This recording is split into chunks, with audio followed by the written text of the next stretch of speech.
Hi guys, I'm writing to you because I'm a huge admirer of both of you. I love hearing your opinions on everything, so I want to know what you think of my situation. This is from Pooja, if I didn't say that already. There's this guy I work with. He's the same age as I am, but he's my superior. We worked together for 3 years, and we had a cordial relationship. So when I was assigned to his department, being the same age, we grew closer. He admitted one day that he was attracted to me. I didn't think much of it, but as days grew, I was attracted to him too. We made out a couple of times, but turns out he has a thing going on with a previous colleague of ours, and he still continues to see her. When asked, he said he's going to continue to see her, but he wants me too. And I'm supposed to be understanding about it as she was in his life for a lot longer. I have no idea how to feel about this. I'm not in love or anything, but I'm insanely jealous every time they meet because I know what's happening. What do I do, Jaby and ACHARA? P.S. By the way, he's engaged to be married to a different girl, and I'm already married. Oh my Lord. Y'all are just one big happy mess. Wow. So. Oh my God, the drama.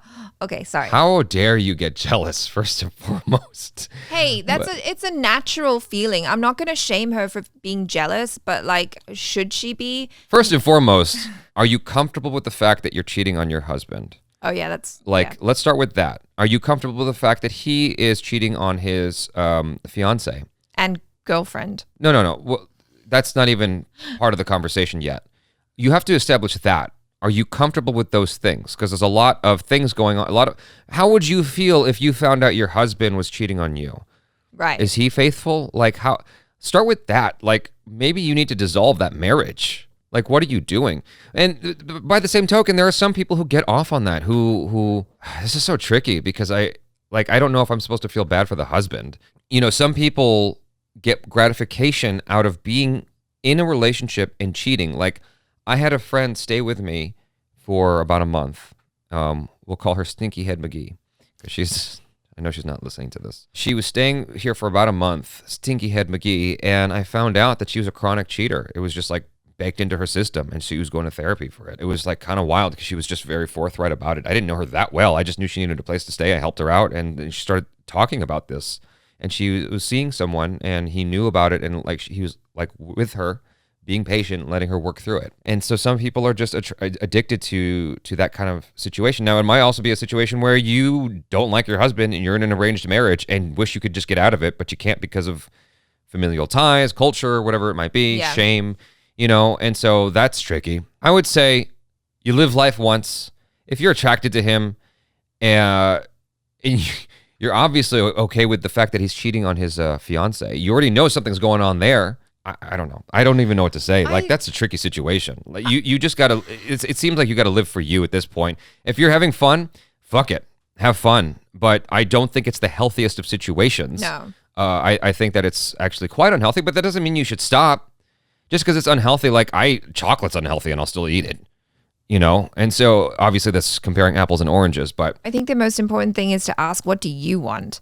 Like, if what you want is just to continue this dalliance with this guy and have your stolen kisses and makeout sessions and have that fun, illicit relationship, then fine. But you know what's going on. The jealousy thing, I get it. It's a natural emotion and it can drive you crazy because you know what's happening. I understand completely. But then I think you have to investigate why, like really ask questions like, why am I feeling that? What is that? What is that insecurity there? Because she's possessive. But why? You don't own him. Doesn't matter. Like you said, doesn't matter. She's possessive. Yeah, but I feel like you can work your way through an emotion like jealousy by just asking questions like, okay, but why am I jealous?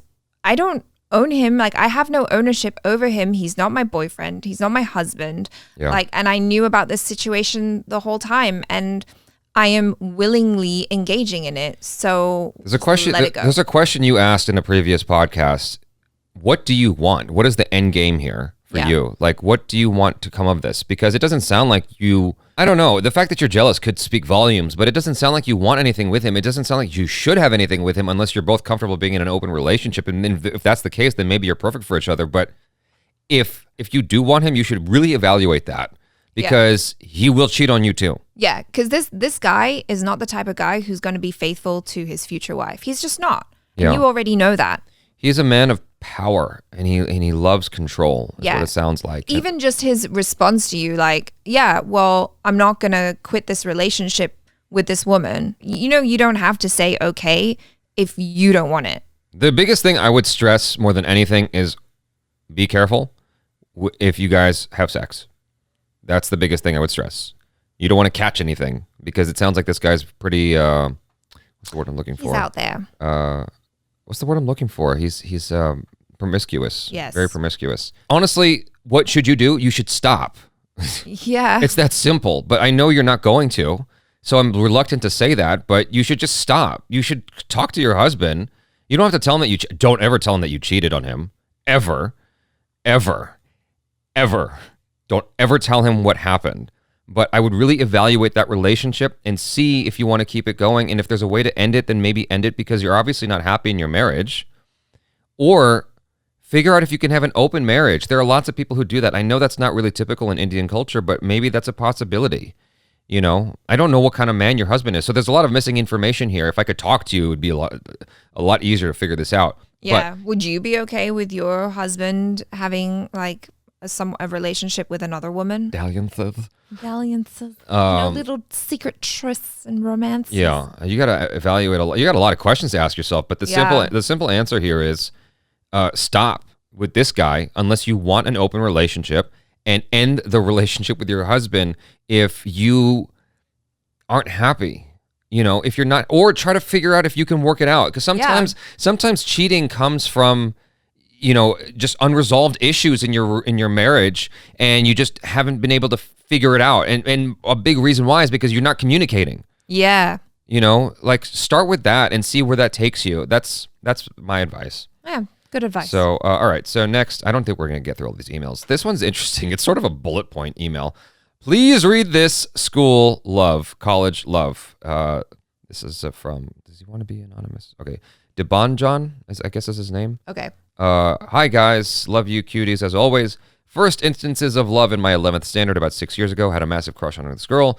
Did not have the balls to say it. Was just a friend to her. It turned bitter by the day. I was too emotional about explaining things, and it just irritated her out. It took me a great deal of time to get over her. Now it's just that I miss that amazing feeling and not the person anymore. That's actually relatable. That's actually a very, very insightful way to look at it.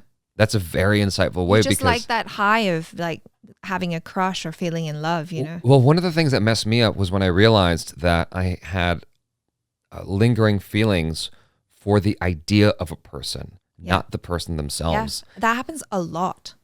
Second instance, in my college, I found a friend. We got along and chatted a lot. I wanted to ask her out. I checked with her always when I felt I was just talking a lot. After 3 years, she comes to say I had been forcing my friendship and that she doesn't want it just a couple of days before I planned on asking her out. Wait, what? I checked on her always when I felt I was just talking a lot. After 3 years, she comes to say that I've been forcing my friendship and she doesn't want it just a couple of days before I plan on asking her. What? Why are you waiting 3 years?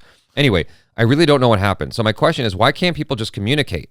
Dude, ask yourself that question. Why didn't you communicate with her? Good point. Life would have been so much easier to handle. You know, like women will wait, but goddamn, like how long do you want her to wait? You should have made your feelings clear. I mean, maybe you learned it later. Maybe you didn't realize you had feelings for her until later on.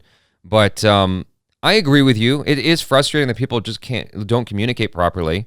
A lot of women on the dating apps will just ghost you instead of telling you, you know what, I'm not feeling this. And because they don't want to have to deal with the guys who I think are far and few between, with the guys who go, why not?